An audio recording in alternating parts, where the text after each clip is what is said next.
Bonjour et bienvenue pour ce nouveau plateau au Festival Télévision de Monte-Carlo. Alors aujourd'hui, c'est un plateau 100% féminin. On va retrouver des actrices des Feux de l'amour diffusées chaque matin à 11 heures sur TF1. Donc en présence de Sharon Case, Carmine Grimes et Amelia Hain. Bonjour à vous trois et merci d'être avec nous.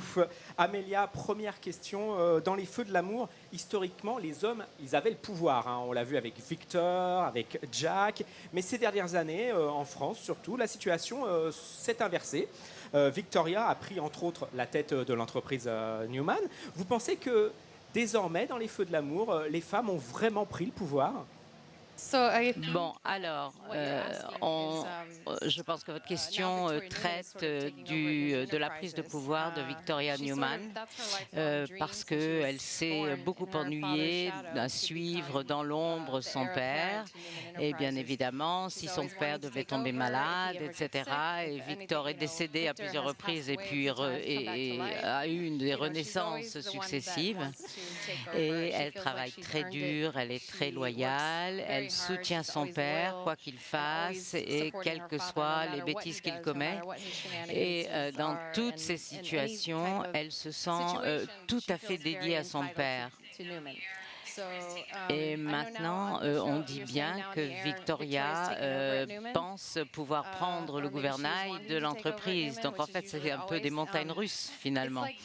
Et à l'heure actuelle, bien sûr, c'est son ambition de sa vie entière, c'est de suivre son père. Et justement, alors il y a cette instabilité aussi pour Victoria, mais aussi pour Sharon. Dans les épisodes qui sont actuellement diffusés en France, pour remettre un peu dans le bain, on découvre l'identité du bébé, Christian. Et dans le même temps, Sharon va devoir affronter le départ de Dylan. Ça va être un moment très fort pour elle. Sans trop révéler la suite, est-ce qu'on peut craindre le pire pour Sharon alors qu'elle est encore instable psychologiquement ? Oui, en fait, c'est une période difficile pour Sharon de découvrir que l'enfant n'est peut-être pas le sien. Parce qu'en fait, elle est tellement proche de cet enfant qui lui sert de famille aujourd'hui. Et en fait, bien sûr, tous les secrets se sont divulgués un jour ou l'autre. Et c'est vraiment une scène intense avec un moment de vie peu facile à gérer. Et elle a énormément d'hommes dans sa vie qui n'ont pas toujours été sympathiques avec elle. Et du coup, l'arrivée de l'enfant, c'est une période vraiment tragique pour elle. Alors, Carmine, vous êtes Maria dans Les Feux de l'amour. En France, votre personnage, je resitue, il n'est plus avec Kevin, mais il va vivre une relation assez controversée avec Tessa. Est-ce que vous pouvez nous en dire un peu plus, justement, pour les téléspectateurs ? En fait, les relations de Maria ont toujours été un petit peu compliquées et très peu certaines. Et finalement, elle arrive à trouver son équilibre et vous allez voir à partir de maintenant, jusqu'à l'épisode que nous jouons actuellement, c'est que finalement, elle se découvre, elle a des relations un petit peu moins intenses et elle rencontre la personne qui sera sa véritable moitié d'orange. Et elle adore Kevin, elle adore le nom de son prochain copain, dont je ne peux pas révéler l'identité.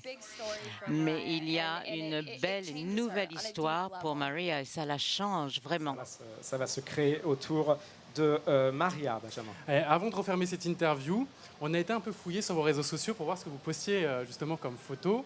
On va vous en montrer quelques-unes et on va vous demander de réagir en vous posant quelques questions. Vous pouvez donner juste quelques mots. Carmine, on a choisi une du soap opéra Digest. Best storyline ever. Yes. Où Cassie était morte. Et là, vous revenez sous les traits, bien évidemment, de Maria quelques années plus tard. Yeah. À ce moment-là, vous pensiez revenir dans la série ? Dans le soap ? Petite Cassie. Pauvre Cassie, en fait, non, aurais-je à ce moment-là pensé que je serai assise ici auprès de vous aujourd'hui pour débattre et discuter de cette série. Et en fait, j'ai eu la chance de jouer les deux rôles et de vivre ma vie dans le cadre des Feux de l'amour et aussi dans Amour, gloire et beauté. Et bien sûr, j'en fais partie, j'en suis très fière. Et pour terminer, alors avec vous, Victoria, on a pris cette photo que vous avez partagée. N'ayez pas peur, n'ayez crainte. Don't be afraid. It's a nice picture.